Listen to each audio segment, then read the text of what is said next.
ಆ ನಿಮಿತ್ತವಾಗಿ ಇವತ್ತು ನೆರವಾನಹಟ್ಟಿ ಗ್ರಾಮದಲ್ಲಿ ಬಸವ ಜಯಂತಿಯ ಹಾಗೂ ಬಸವೇಶ್ವರ ಜಾತ್ರಾ ಮಹೋತ್ಸವದ ಕಾರ್ಯಕ್ರಮದ ಆರಂಭದ ದಿವಸ. ಇವತ್ತು ಈ ಕಾರ್ಯಕ್ರಮದಲ್ಲಿ ಉಪಸ್ಥಿತರಿರುವಂತಹ ಬಸವೇಶ್ವರ ದೇವಸ್ಥಾನದಲ್ಲಿ ಸದಾಕಾಲದಲ್ಲಿ ಭಜನೆಯನ್ನು ಮಾಡುತ್ತಾ ಸಂಕೀರ್ತನೆ ಮಾಡ್ತಾ ಇರುವಂತಹ ಎಲ್ಲ ಭಜನಾ ಮಂಡಳಿಗಳಲ್ಲಿ ಹಾಗೂ ಹಿರಿಯರು, ಅನುಭಾವಿಗಳು, ಅಧ್ಯಾತ್ಮ ಜೀವಿಗಳು ಆಗಿರುವಂತಹ ವಿರೂಪಾಕ್ಷರವರಲ್ಲಿ ಕೂಡ ಶರಣಾರ್ಥಿಗಳನ್ನು ಸಮರ್ಪಣೆ ಮಾಡಿ ಈ ಕಾರ್ಯಕ್ರಮದಲ್ಲಿ ಉಪಸ್ಥಿತರಿರುವಂತಹ ಸ್ಥಳೀಯ ಹಿರೇಮಠದ ಪೂಜ್ಯರಾಗಿರುವಂತಹ ವೇದಮೂರ್ತಿ ವಿರುದ್ಧರು ಕೂಡ ಶರಣಾರ್ಥಿಗಳನ್ನು ಸಮರ್ಪಿಸಿ ಶಿವಸ್ವರೂಪಿಗಳ ತಾಯಂದರೆ ಶರಣರೇ ಮತ್ತು ಮಕ್ಕಳೇ ತಮ್ಮೆಲ್ಲರಿಗೂ ಶರಣಾರ್ಥಿ.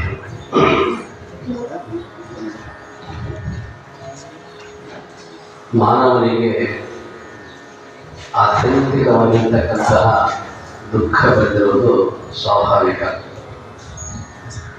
ಎಂದು ಮಾನವ ಕುಲ ಅಂತಕ್ಕಂಥದ್ದು ಬಿಟ್ಟಿದ್ದೋ ಅದರ ಜೊತೆಗೆ ಅವನಿಗೆ ತನ್ನದೇ ಆಗಿರ್ತಕ್ಕಂತಹ ತಾಪತ್ರಯಗಳು, ದುಃಖತ್ರಯಗಳು ಪ್ರಾರಂಭವ.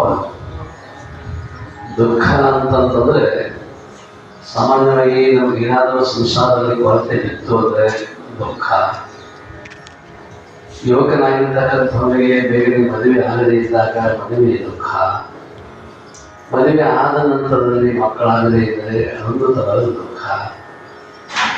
ಎಲ್ಲವೂ ಚೆನ್ನಾಗಿತ್ತು, ಆದರೆ ಸಂಸಾರವನ್ನು ನಿರ್ವಹಣೆ ಮಾಡ್ತಕ್ಕಂಥ ಶಕ್ತಿ ಬರ್ತಾ ಇಲ್ವಲ್ಲ, ಅನೇಕ ಸಂಕಷ್ಟಗಳು ಬರ್ತಾ ಇದ್ದಾವಲ್ಲ ಅಂತ ಹೇಳ್ಕೊಂಡು ಅದೊಂದು ಥರದ ದುಃಖ. ಯಾವಾಗಲೂ ಈ ದುಃಖ ಅಂತಕ್ಕಂಥದ್ದು ಮನೆ ಮಾಡಿರುವಂಥದ್ದು ಜೀವನೇ. ಆದರೆ ಅದೆಲ್ಲವೂ ಕೂಡ ದೇವಪ್ರಸಾದ. ಸುಖ ಇರಲಿ, ದುಃಖ ಇರಲಿ, ದೇವನಿರ್ಮಿತವಾಗಿರ್ತಕ್ಕಂಥ ಜಗತ್ತಿನ ಮೇಲೆ ನಾವು ಹುಟ್ಕೊಂಡು ಬಂದಿದ್ದೇವೆ ಅಂತಂದಮೇಲೆ ಈ ಭೂಮಂಡಲದ ಮೇಲೆ, ಭೂಮಿಗೆ ಎಲ್ಲ ಥರದ ಸಸ್ಯ ಸಂಪತ್ತನ್ನು ಭಗವಂತ ನಮಗೆ ಕೊಟ್ಟಿದ್ದಾನೆ. ಹುಳಿ ಇದೆ, ಖಾರ ಇದೆ, ಸಿಹಿ ಇದೆ, ಕಹಿ ಇದೆ, ಷಡ್ರಸಗಳು ಎಲ್ಲವೂ ಕೂಡ 6 ರಸಗಳನ್ನ ಈ ನೆಲದ ಮುಂದಿನಲ್ಲಿ ಕೊಟ್ಟಿದ್ದಾನೆ ಭಗವಂತ. ನಾವೇನು ಮೆಣಸಿನ ಗಿಡ ಹಚ್ಚಿದ್ಕೊಂಡೆ ಖಾರ ಹಾಕೋದಿಲ್ಲ, ಕಬ್ಬು ಹಚ್ಚಿದ್ಕೊಂಡೆ ಸಿಹಿ ನೀರು ಹಾಕೋದಿಲ್ಲ, ಬೆಲ್ಲ ಹಾಕೋದಿಲ್ಲ, ಸಕ್ಕರೆ ಹಾಕೋದಿಲ್ಲ. ಚಿಕ್ಕು ಗಿಡ ಹಚ್ಚಿದ ಕೂಡ ಅನುಭವಿಸುವಂತ ಸಿಹಿ ಪದಾರ್ಥ ಹಾಕೋದಿಲ್ಲ. ಹುಣಸೆ ಗಿಡ ಹಚ್ಚಿದ ಕೂಡಲೇ ಹುಳಿ ಹಾಕೋದಿಲ್ಲ, ನಿಂಬೆ ಗಿಡ ಹಚ್ಚಿದ ಕೂಡಲೇ ಅದಕ್ಕೂ ಹುಳಿ ಹಾಕೋದಿಲ್ಲ. ಆದರೆ ಈ ರಸ ಇಲ್ಲದ ಬಂತು, ಇದು ಅಷ್ಟು ಇದೆಲ್ಲ ಎದಕ್ಕೆ ಕೊಟ್ಟಿದ್ದಾನ ಅಂತಂದ್ರೆ ಭಗವಂತ ಪುಣ್ಯಾತ್ಮ, ನಿನ್ನ ಹುಟ್ಟಿಸಿದೆ ನಾನು, ನಿನ್ನನ್ನು ಹುಟ್ಟಿಸೋದಕ್ಕಿಂತ ಮೊದಲು ಈ ನಿಸರ್ಗವನ್ನು ಹುಟ್ಟಿಸಿದ್ದೇನೆ, ಪ್ರಕೃತಿಯನ್ನು ಕೊಟ್ಟಿದ್ದೇನೆ. ನೀನು ಇನ್ನೂ ತಾಯಿಯ ಗರ್ಭದಿಂದ ಹೊರಗೆ ಬರುವುದಕ್ಕಿಂತ ಪೂರ್ವದಲ್ಲಿ ಆ ಸ್ತನದಲ್ಲಿ ಆ ಮೊಲೆಯಲ್ಲಿ ಹಾಲು ಇರ್ತವನ್ನ ಇನ್ನೂ ಬಂದಿಲ್ಲ. ಬರುವುದಕ್ಕಿಂತ ಮೊದಲೇ ಹಾಲು ಸಿದ್ಧ ಮಾಡಿರ್ತಿದ್ದೇನೆ. ತಾಯಿಯ ಗರ್ಭದಿಂದ ಹೊರಗೆ ಹೋಗೋದಕ್ಕಿಂತ ಮೊದಲೇ ಎಷ್ಟು ತಯಾರು ಮಾಡಿ ಇಟ್ಟಿದ್ದೇನೆ. ಇನ್ನು ನೀವು ಹುಟ್ಟೋದಕ್ಕಿಂತ ಮೊದಲು ಕೂಡ ಈ ಜಗತ್ತಲ್ಲಿ ಸೃಷ್ಟಿ ಮಾಡಿಕೊಟ್ಟಿದ್ದೇನೆ. ಆದರೆ ನೀವು ಅನುಭವಿಸ್ಲಿಕ್ಕೆ ಬರ್ತಾ ಇಲ್ವಲ್ಲ, ಬರೀ ದುಃಖ ದುಃಖ ದುಃಖ ದುಃಖ. ನಿನಗೆ ಯಾವುದನ್ನು ಕೊರತೆ ಮಾಡಿದ್ದೇನೆ ನಾನು ಅಂತ ದೇವರು. ಯಾವ ರೀತಿಯಾಗಿರ್ತಕ್ಕಂಥ ಕೊರತೆಯನ್ನು ನಾವು ಮಾಡಿಲ್ಲ. ಆದರೆ ಇಷ್ಟೆಲ್ಲರ ಮಧ್ಯದಲ್ಲಿ ಎಳೆ ನಿಮ್ಮ ದಾನ, ಬೆಳೆ ನಿಮ್ಮ ದಾನ, ಸುಳಿದು ಸೂಸುವ ಗಾಳಿ ನಿಮ್ಮ ದಾನ, ನಿಮ್ಮ ದಾನವನ್ನು ಅನ್ಯರ ಹೊಗಳುವ ಕುಂದಿಗಳಿದೆ ನಿಮ್ಮ ರಾಮದಾನ ಅಂದುಕೊಂಡು ಬಸವಣ್ಣನವರು ಅವತರಿಸಿ ಬರುವುದಕ್ಕಿಂತ ಪೂರ್ವದಲ್ಲಿ ವಚನ ಸಾಹಿತ್ಯ ಪ್ರಾರಂಭವಾಗಿದ್ದು ಜೇಡರ ದಾಸಿ ಮೇಲವರು. ಅವರು ಈ ಮಾತನ್ನು ಹೇಳ್ತಾರೆ. ದೇವರ ದಾಸಿ ಮೇಲವರು ಇಡೇ ನಿಮ್ಮ ದಾನ, ಈ ಭೂಮಿ ಭಗವಂತ ನೀ ಕೊಟ್ಟದ್ದು. ಬರೀ ಭೂಮಿಯನ್ನು ಅಷ್ಟೇ ಕೊಡಲಿಲ್ಲ, ಎಷ್ಟು ಅದ್ಭುತವಾಗಿರ್ತಕ್ಕಂಥ ರಸವನ್ನು ಕೊಟ್ಟು, ಎಲ್ಲ ರೀತಿಯಾಗಿರ್ತಕ್ಕಂಥ ರಸಗಳನ್ನು ಕೊಟ್ಟು, ಜೋಳ ಕೊಟ್ಟಿ, ಗೋಧಿ ಕೊಟ್ಟಿ, ಕಡಲೆ ಕೊಟ್ಟಿ, ತೊಗರಿ ಕೊಟ್ಟಿ, ಹುರುಳಿ ಕೊಟ್ಟಿ, ಏನು ಒಂದು ಪದಾರ್ಥ ನೀ ಕೊಟ್ಟಿದ್ದು ಅಸಂಖ್ಯವಾಗಿರ್ತಕ್ಕಂಥ ಪದಗಳನ್ನು ಪದಾರ್ಥಗಳನ್ನು ಕೊಟ್ಟು, ಒಂದೇ ರೀತಿ ಹಣ್ಣು ಕೊಡಲಿಲ್ಲ, ಅನಂತ ರೀತಿಯಾಗಿರ್ತಕ್ಕಂಥ ಹಣ್ಣುಗಳನ್ನು ಕೊಟ್ಟು, ಎಲ್ಲಿಂದ ತಂದಿದ್ದಿ ಈ ತಯಾರು ಮಾಡತಕ್ಕಂಥ ನರ್ಸರಿಯಲ್ಲಿ ಎಂಥ ಅದ್ಭುತವಾಗಿರ್ತಕ್ಕಂಥ ನರ್ಸರಿ ಇತ್ತು. ಅದಕ್ಕೆ ಋಷಿಗಳು ಇದನ್ನು ಚಿಂತನೆ ಮಾಡಿದ್ರು.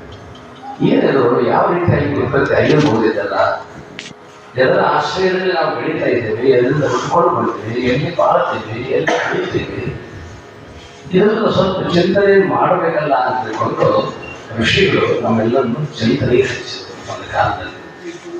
ಆನಂತರದಲ್ಲಿ 12ನೇ ಶತಮಾನದಲ್ಲಿ ಬಸವಾದಿ ಪ್ರಬಂಧವನ್ನು ಹುಟ್ಟಿಕೊಂಡು ಬಂದು ಅವರು ಕೂಡ ಒಂದಿಷ್ಟು ವೈಚಾರಿಕವಾಗಿ ವಿಚಾರ ದೃಷ್ಟಿಯಿಂದ, ಅರಿವಿನ ದೃಷ್ಟಿಯಿಂದ, ಅರಿವು ಅನ್ನುವಂಥದ್ದು ಮನುಷ್ಯನೇ ನನಗಿದೆ, ಆ ಅರಿವನ್ನು ವಿಚಾರ ಮಾಡಿಕೊಂಡು ಎಲ್ಲಿ ಬಂದಿದ್ದೇನೆ ಈ ಜಗತ್ತಿಗೆ, ಯಾವ ಕಾರಣಕ್ಕಾಗಿ ಈ ಜಗತ್ತಿಗೆ ನಾವೆಲ್ಲ ಬಂದವರಿದ್ದೇವೆ, ಅದನ್ನು ಸ್ವಲ್ಪ ವಿಚಾರ ಮಾಡಬೇಕಲ್ಲ. ಈ ದೇವಸ್ಥಾನಕ್ಕೆ ನೀವೆಲ್ಲ ಬರ್ತೀವಿ, ದೇವಸ್ಥಾನಕ್ಕೆ ಬಂದಿದೆ, ಯಾವ ಕಾರಣಕ್ಕೆ ಬಂದಿದೆ ದೇವಸ್ಥಾನಕ್ಕೆ? ನಮಸ್ಕಾರ ಮಾಡಬೇಕು, ಅಲ್ಲಿಷ್ಟು ನಮಸ್ಕಾರ ಮಾಡಿ ಕೂಡಬೇಕು, ಯಾರೋ ಒಬ್ಬರು ಬರುವುದು ಬಂದಿದ್ದಾರೆ, ನಾನು ಮಾತಾಡ್ತಾರೆ, ಕೇಳಬೇಕು, ಹೋಗ್ಬೇಕು, ಇಷ್ಟ ಒಂದು ಉದ್ದೇಶಕ್ಕಾಗಿ ದೇವಸ್ಥಾನ ನಾವು ಬಂದೇವಲ್ಲ. ಹಾಗೆಯೇ ಭಗವಂತ ನಿರ್ಮಾಣ ಮಾಡಿರ್ತಕ್ಕಂಥ ಅದ್ಭುತವಾಗಿರ್ತಕ್ಕಂಥ ಭೂಮಂಡಲ ಅನ್ನೋ ದೇವಸ್ಥಾನಕ್ಕೆ ನಾವು ಬಂದೇವಲ್ಲ. ಇಲ್ಲಿ ಬಂದ ಮೇಲೆ ದೇವಸ್ಥಾನಕ್ಕೆ ಬಂದ ಮೇಲೆ ನಾವು ಯಾವ ರೀತಿ ನಡ್ಕೋಬೇಕು ಅದೇ ರೀತಿ ನಡ್ಕೋಬೇಕು. ಇಲ್ಲಿ ಬಂದು ಅನುಚಿತವಾಗಿರ್ತಕ್ಕಂಥ ವರ್ತನೆಗಳನ್ನ ಮಾಡಿದ್ವಿ ಅಂತಂದ್ರೆ ಭಗವಂತನ ದೃಷ್ಟಿಯಿಂದ ನಾವು ಪಾಪ ಕಾರ್ಯವನ್ನು ಮಾಡ್ತಾ ಇಲ್ಲ. ಅದಕ್ಕಾಗಿ ಪುಣ್ಯಕ್ಷೇತ್ರೇ ಕೃತಂ ಪಾಪವು ವಜ್ರಲೇಪೋ ಭವಿಷ್ಯತಿ ಸ್ಪಷ್ಟವಾಗಿ ಹೇಳ್ತಾನೆ. ಪುಣ್ಯಕ್ಷೇತ್ರದಲ್ಲಿ ಮಾಡಿರ್ತಕ್ಕಂಥ ಪಾಪ ಅಂತಕ್ಕಂಥದ್ದು ಬರೀ ಕಣ್ಣಿನಿಂದ, ಮಸಿಯಿಂದ, ಅದರಿಂದ, ಕೈಸರಿಂದ ಬರುವುದಲ್ಲ, ವಜ್ರಲೇಪೋ ಭವಿಷ್ಯತಿ. ವಜ್ರದ ಲೆಕ್ಕಣಿಕೆಯನ್ನು ಮಾಡಿದ ಬರೋದು ಇರ್ತದೆ, ಹೆಂಗೆ ನಾಶ ಆಗುವುದಿಲ್ಲವೋ ಹಾಗೆ ನಾನು ಮಾಡಿರ್ತಕ್ಕಂಥ ಪಾಪ ಅಂತಕ್ಕಂಥದ್ದು ನಾಶ ಆಗಲಿಕ್ಕೆ ಸಾಧ್ಯವಿಲ್ಲ. ದೇವಸ್ಥಾನದಲ್ಲಿ ಬಂದು ನಾವು ಯಾವ ರೀತಿಯಾಗಿರ್ತಕ್ಕಂಥ ಭಕ್ತಿಯನ್ನು ನಡ್ಕೊಳ್ತೀವೋ ಆ ರೀತಿಯಾಗಿರ್ತಕ್ಕಂಥ ಭಕ್ತಿಯಿಂದ, ಶ್ರದ್ಧೆಯಿಂದ, ಪ್ರೀತಿಯಿಂದ ಪರಸ್ಪರಂ ಭಾವಯುತಃ ಶ್ರೇಯ ಪರಮವಾಂಶಕ ನಾವೆಲ್ಲರೂ ಪ್ರೀತಿಯಿಂದ ಇರ್ಲಿಕ್ಕೆ ಈ ಜಗತ್ತಿಗೆ ಬಂದವರು. ಈ ಬಾಳು ನೀವು ಯಾವುದನ್ನ ಕೊರತೆ ಇಟ್ಟಿದೆ, ನಾನು ಯಾವುದ ದೃಷ್ಟಿಯಲ್ಲೂ ಕೊರತೆ ಇಟ್ಟಿಲ್ಲ. ಆದ್ರೆ ಕೊರತೆಯನ್ನು ನೀನು ಮಾಡ್ಕೊಂಡು ನೀ ಎಷ್ಟು ಭಕ್ತಿ ಮಾಡ್ಕೊಂಡು ಭಕ್ತಿ ಆಗವಲ್ಲ. ಅದು ನಾನು ಕೊಟ್ಟಿದ್ದೆಲ್ಲ ಆ ಭಾವ ಇರಬೇಕಲ್ಲ. ನಮಗೆ ಸಂತೃಪ್ತಿ ಭಾವ ಅಂತಕ್ಕಂಥದ್ದು ಒಂದಿಷ್ಟ ಅಂದ್ರೆ ಇದೆ ಅಂತ ಭಗವಂತ ನಮ್ಮನ್ನು ಕೇಳ್ತಾನ. ಆದ್ರೆ ಆ ಕಡೆ ನಮ್ಮ ಗಮನ ಅಂತಕ್ಕಂಥದ್ದಿಲ್ಲ. ಅದಕ್ಕಾಗಿ ದೇವರು ಎಷ್ಟು ಕೊಟ್ಟಿದ್ದಾನೆ ಅಷ್ಟರಲ್ಲಿ ಭಗವಾನ್ ಮೇಲೆ ಮೇಲೆ ಹೇಳ್ತಿರ್ತಾನೆ, ನಿಮ್ಮ ಪಾದರಕ್ಷೆ ಎಷ್ಟು ಇರ್ತದೆ ಅಷ್ಟ ನಿಮ್ಮ ಸಂಪತ್ತಿರಲಿ. ನಾವು ಗಳಿಕೆ ಅನ್ನೋದು ಹೆಂಗೆ ಇರಬೇಕು ಅಂದ್ರೆ ನಮ್ಮ ಪಾದರಕ್ಷೆ ಹೇಗಿರಬೇಕು. ನಮ್ಮ ಕಾಲಲ್ಲಿ ಹಾಕೊಳ್ತಕ್ಕಂಥ ಒಂದು ಚಪ್ಪಲಿ, ಒಂದು ಪಾದರಕ್ಷೆ, ನನ್ನ ಕಾಲ್ ನಂಬರ್ 8 ಐತೆ. 8 ನಂಬರ್ ಪಾದರಕ್ಷೆಗೆ 10 ನಂಬರು, 11 ನಂಬರು, 12 ನಂಬರು ನೀವು ಚಪ್ಪಲಿ ಹಾಕೊಂಡ್ರೆ ನಡೀದು ಹೆಂಗೆ? ಕೆಲಸದ ಬಡಕ ಬಡ್ಕೊಂಡು ಬೀಳ್ತಾರೆ. ಇನ್ನು ಕಾಲ್ ನಂಬರ್ 8 ಐತೆ, 8 ನಂಬರ್ ಸ್ಪರ್ಶೆ ಅವರು 5 ನಂಬರ್ ಅದು ನಡೀತಿದೆ, ಅದು ನಡೀತಿದೆ. ಆದ್ರೆ ನನ್ನ ಕಾಲ ಅಳಿಸಿ ಎಷ್ಟದಲ್ಲ ಅಷ್ಟನ್ನ ನಾನು ಹಂಗೆ ನನ್ನ ಜೀವನದ ಕ್ರಮವನ್ನು ನಾನೇ ಹೊಂದಿಸ್ಕೊಂಡು ಇಟ್ಟುಕೊಂಡಾಗ ಅದನ್ನು ಭಗವಂತ ಕೊಟ್ಟಿದ್ದಾನೆ, ಅವನ ಕೈಯಲ್ಲಿ ಕೊಟ್ಟಿದ್ದಾನೆ ದೇವರು. ಆದ್ರೆ ನಾವು ಹೊಂದಿಸ್ಕೊಳ್ಳೋಕೆ ತಯಾರಿಲ್ಲ. ಅದನ್ನು ಮೀರ್ತೇವಲ್ಲ, ಮೀರಿದ ಕೂಡಲೇ ಹೊರಗಾಲ ನಮ್ಮಲ್ಲಿ ಜಾಸ್ತಿ ಆಗೋದು. ನಮ್ಮಲ್ಲಿ ಜಾಸ್ತಿ ಆದ ಕೂಡಲೇ ಸರ್ಕಾರ ಟ್ಯಾಕ್ಸು, ಐಟಿ, ಆ ದಾರಿ, ಈ ದಾರಿ ಎಲ್ಲ ಗಾಡಿಗಳು ಬೀಸಿ ದಾಳಿ ದಾಡಿ ಹೋಗ್ಬಿಡ್ತದೆ ಜೀವನ ಅಂತಕ್ಕಂಥದ್ದು. ಆಗಬಾರ್ದು ಅಂತ ತಿಳ್ಕೊಂಡು ದೇವರು ಜ್ಞಾನಿಗಳು ಹೇಳ್ತಾರೆ, ನನ್ನ ಕಾಲ ಅಳತೆ ಯಾವ ರೀತಿಯಾಗಿರ್ತಕ್ಕಂಥ ಪಾದರಕ್ಷೆ ಇದೆಯೋ ಅದೇ ರೀತಿಯಾಗಿರ್ತಕ್ಕಂಥ ನಿನ್ನ ಜೀವನಕ್ಕೆ ಹೆಚ್ಚಿನೂ ಆಗಬಾರ್ದು, ಕಡಿಮೆ ಆಗಬಾರ್ದು. ನಿನ್ನ ಬ್ಯಾಲೆನ್ಸ್ ಎಷ್ಟು ಇರಬೇಕು ಅಷ್ಟು ಮಾಡಿಕೊಂಡು ಮುಖ್ಯವಾಗಿರ್ತಕ್ಕಂಥ ಬ್ಯಾಲೆನ್ಸ್ ಏನಂದ್ರೆ ತ್ವರಕಲೆಯ ಅದರಳು ಪರಿಣತಗಳೆಯುವುದೇ ಚಂದ. ಎಷ್ಟು ದೇವರು ಕೊಡ್ತಾನ ಅಷ್ಟರಲ್ಲಿ ಸಂತೃಪ್ತಿಯಿಂದ ಇರೋದು ಅದು ಸ್ವರೂಪ ಚಂದ ಅಂತ ಹೇಳ್ತಾರೆ. ಮತ್ತು ಹಾಗೆ ಇರ್ಲಿಕ್ಕೆ ನಾ ಏನು ಮಾಡಲಿ, ಎಲ್ಲ ಕೊಟ್ಟೇನೆ ಇರ್ಲಿಕ್ಕೆ ನಾ ಏನು ಮಾಡಲಿ ಅಂತ ಹೇಳ್ಕೊಳ್ಳೋದು ನೀವೆಲ್ಲ ಅಂತಿರ್ತದೆ. ಮಕ್ಕಳಿಗೆಲ್ಲ ಕೊಟ್ಟಿರ್ತೀರಿ, ಎಲ್ಲ ಮಾಡ್ಕೊಂಡು ಜನ ಕೊಡೋದ್ರಿ ನೀವು ಅನ್ನೋದಿಲ್ಲ. ಎಲ್ಲ ಕೊಟ್ಟಿರಿ ಮಾಡ್ಕೊಂಡು ಜನ ಕೊಡೋದ್ರಿ. ಹಂಗೆ ದೇವರು ಅಂತಂದ್ರೆ ಇಷ್ಟೆಲ್ಲ ಕೊಟ್ಟಿರಿ ಮಾಡ್ಕೊಂಡು ಜನ ಕೊಡೋದು. ಇವಾಗ ಪ್ರಾಣಿಗಳು ಸಂತೃಪ್ತಿಂದಲ್ಲ, ಪಕ್ಷಿಗಳು ಸಂತೃಪ್ತಿಂದಲ್ಲ, ಅದು ಮನುಷ್ಯನಿಗೆ ಸಮಾಧಾನ ಅಂತಕ್ಕಂಥದ್ದಿಲ್ಲ, ಶಾಂತಿ ಅಂತಕ್ಕಂಥದ್ದಿಲ್ಲ. ಅದು ಬರಬೇಕಾಗಿರೋದು ಸ್ವಲ್ಪ ಮುಖ ಅಂತಕ್ಕಂಥದ್ದು ಭಗವಂತನ ಕಡೆಗೆ ಇತ್ತು. ಅರ್ಥಾತ್ ಆತ್ಮಚಿಂತನೆ ಅಂತಕ್ಕಂಥದ್ದು ನಾನು ಯಾರು, ಎಲ್ಲಿಂದ ಬಂದ್ರೆ, ಇಷ್ಟೆಲ್ಲ ಭಗವಂತ ಕೊಟ್ಟ, ನಾ ಚಿಕ್ಕವಿಂದ ಹೇಗಿದ್ದೆ, ದೊಡ್ಡವಾದ ಈಗೇನಾಯ್ತು, ಈಗೇನಾಯ್ತು, ಮುಂದೆ ಗತಿ ಏನು? ಸಂಸಾರ ಗತಿ ಅಲ್ಲ, ನನ್ನ ಗತಿ ಸದ್ಗತಿ ಅನ್ಬೇಕಂತ ಇತ್ತು. ಅದಕ್ಕೆ ಭಗವಂತ ಹೇಳ, ಕೃಷ್ಣ ಯದ್ವಾ ಇರುತ್ತಂತೆ, ಎಲ್ಲಿ ಓದಲು ತಂದೆ ಬರುವುದಿಲ್ಲವೋ ಅಷ್ಟೊಂದು ಸುಂದರವಾಗಿರ್ತಕ್ಕಂಥ ಮನೆ ಒಂದಿದೆ, ಅದನ್ನು ಪ್ರವೇಶ ಮಾಡಿಕೊಂಡು ಆರಾಮ ಇರಬೇಕಪ್ಪ. ಅದು ಆತ್ಮಾರಾಮದ ಸ್ಥಿತಿ ಅಂತಕ್ಕಂಥದ್ದು, ಆತ್ಮತೃಪ್ತಿ ಸ್ಥಿತಿ ಅಂತಕ್ಕಂಥದ್ದು. ಅಂತಹ ಒಂದು ಸ್ಥಿತಿಯನ್ನು ಪಡ್ಕೊಂಡು ಅಂತಂದರೆ ನೀನು ಸುಖದಿಂದ ಮಾಡ್ತಾ ಇದೆಯಾ?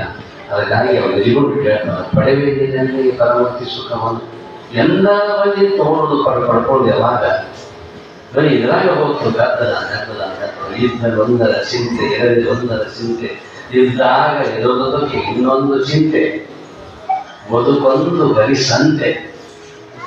ಸಂತೆ ಅಂದರೆ ಕಾಟ ಸುಡಿರುತ್ತೆ, ಬದುಕು ಹಂಗೆ ಒಂದು ದಿವಸ ಬರೋದು. ಗಣಪತಿ ಯಾಕೆ ಮಾಡ್ಯಾರ? ಗಣಪತಿ ಸಂಕೇತ ಏನು? ಬರುವಾಗ ಭಾಳ ವಿಜೃಂಭಣೆ ಎಂದು ಬರ್ತಾರೆ.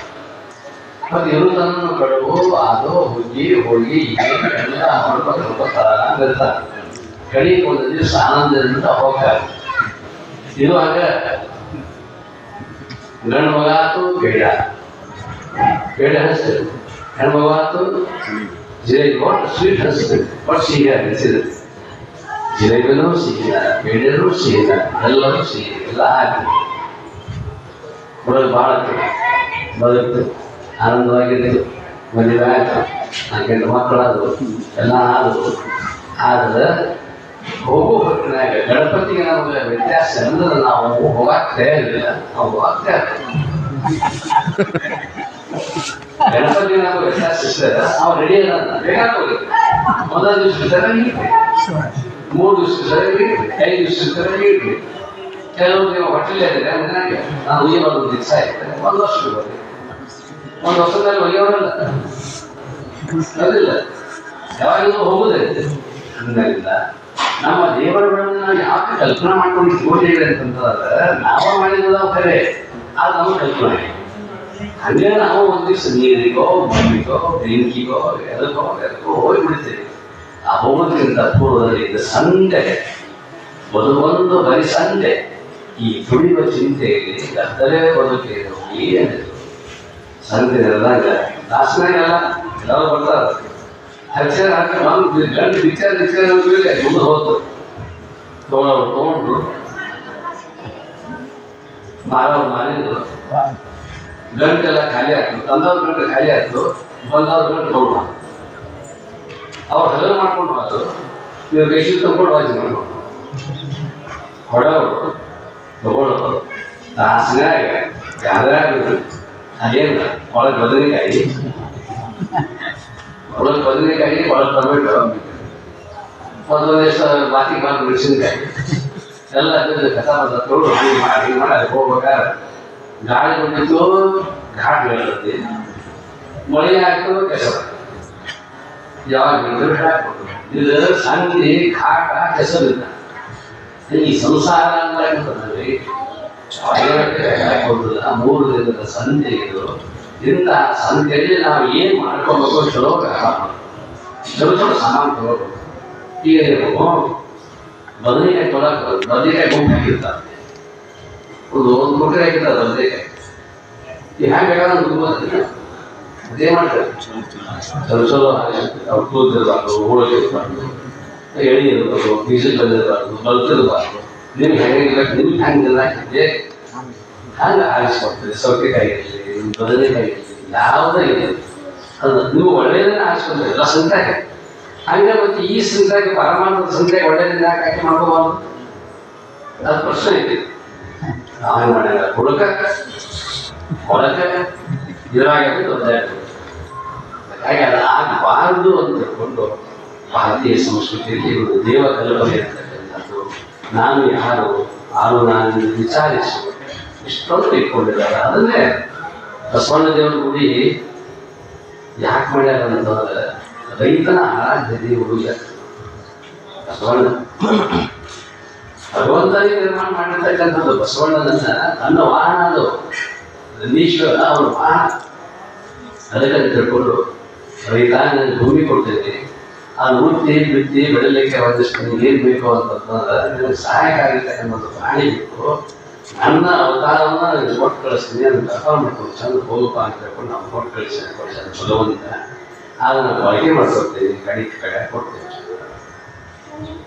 ಬಳಕೆ ಮಾಡ್ಕೊಳ್ತೇವೆ ಈ ಕಾಲದೊಳಗೆ ಯಾರು ನಾವು ಬಸವಣ್ಣನ ಸಾಕಾಗಲಿಲ್ಲ ನೀನು ಗುಡ್ಯಾಗ ನೋಡಕಟ್ಟ ಸಿಗ್ತಾವ ಬಸವಣ್ಣ ಮುಂದಿನ ದಿನಮಾನಗಳಲ್ಲಿ ಬಸವಣ್ಣನೇ ನೀವು ಸಿಗುತ್ತದೆ ಎತ್ತ ಸಿಗುದಿಲ್ಲ ಎಂಥ ಕಾಲ ಇತ್ತು ವಿನಾಯಕ ನಿಮ್ಮದು ರೈತರನ್ನ ಎಬ್ಸು ಆರಾಮ ನಡುವುದು ಆರಾಮ ಇದ್ದಿದ್ದಿಲ್ಲ ಅವನು ನಿಮ್ಮ ಮನೆಯಲ್ಲಿ ಇರ್ತಕ್ಕಂಥ ಎತ್ತಗಳಿಗೆ 3 ಮಂದಿ ಎದ್ದಿದ್ದವು ತಲೆಗಾಡಿಸೋದು ಹೊಳ ಗಂಟು ಇರ್ತಿತ್ತು ಹೋಗಿ ಎತ್ತಗಳು ಎದ್ದು ಬಂದಿರ್ಕೊಂಡು ಆರಾಮ ಅಂತ ಹೇಳ್ತಿದ್ದರು ಅವಾಗೊಂದು ಶಕ್ತಿ ಕಾಲ ನೆನೆ ಇಡ್ತಿದ್ದರು ಎಲ್ಲ ಹಿಂದೆ ಇಡ್ತಿತ್ತು ಅವು ಕೊಟ್ಟು ಹಾಕ್ತಿದ್ದರು ಅದು ನಮ್ಮ ಬಸವಣ್ಣ ನಮಗೆ ತಾಕತ್ ಕೊಡ್ತಕ್ಕಂಥವನು ಬೆಳೆಯನ್ನು ಕೊಡ್ತಕ್ಕಂಥವನು ಅನ್ನವನ್ನು ಕೊಡ್ತಕ್ಕಂಥವನು ಅಂತ ಕಲ್ಪನೆ ಇಟ್ಕೊಂಡು ಬಸವಣ್ಣ ದೇವರು ನುಡಿಗಳು ಯಾಕೆ ಆದವು ಅಂತಂದ್ರೆ ನಮ್ಮ ಆರಾಧ್ಯ ದೇವರು ಬಸವಣ್ಣ ಅಂತ ತಿಳ್ಕೊಂಡು ನಂದಿ ವಿದ್ಯವನ್ನು ದೇವಸ್ಥಾನದಲ್ಲಿ ಸ್ಥಾಪನೆ ನೀವು ಹಿಂಗೆ ಪೂಜೆ ಮಾಡ್ಕೊಂತ ಹುಟ್ಟಪ್ಪ ಅಂತ ತಿಳ್ಕೊಂಡು ಹೇಳಿ 12ನೇ ಶತಮಾನದಲ್ಲಿ ಬಸವಣ್ಣ ಹುಟ್ಟಿದ್ರು ಅವರ ಒಂದು ಜಯಂತಿಯನ್ನು ಆಚರಣೆಯಿಂದ ಹರಳಿಗೆ ಮುಂದಾಗ್ತದೆ ಇದು ಆನಂದ ಬಂದಿರ್ತಕ್ಕಂಥ ಆದರೆ ರೈತನಿಗೆ ನಿಜವಾಗಿರ್ತಕ್ಕಂಥ ದೇವಾಲಯ ಯಾವುದು ಅಂತಂದ್ರೆ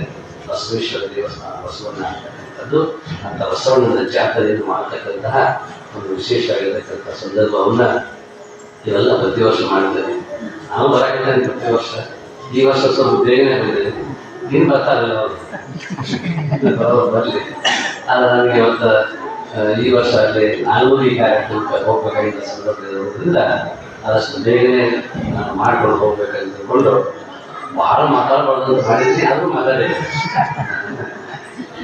ಇಂಥ ನಾಲ್ಕು ಮಾತುಗಳಿಂದ ಸದ್ಗುರು ಬಸವೇಶ್ವರರ ಪಾದಕ್ಕೆ ಅರ್ಪಿಸಿ ಸದ್ಗುರುವಿಗೆ ಮತ್ತೊಮ್ಮೆ ಪ್ರಣಾಮವನ್ನು ಸಮರ್ಪಣೆ ಮಾಡಿ ನಮ್ಮ ಜೀವನವನ್ನು ಸಾರ್ಥಕ ಮಾಡಿಕೊಳ್ಬೇಕಾಗಿದ್ದು ದೇವರು ಬೇಕು ಆ ದೇವ ಕಲ್ಪನೆ ಇಟ್ಟುಕೊಂಡು ದೇವೋ ದೇವಾಲಯ ಹೋಗ್ತಾ ಈ ದೇಹವೇ ದೇವಾಲಯ ಅಂತಕ್ಕಂಥದ್ದನ್ನು ಮಾಡಿಕೊಂಡು ಹೇಳಿ ಮಾತನ್ನು ಮುಗಿಸ್ತೇವೆ ಜೈ ಮಂಗಲಂ ಜೈ ನಮಃ.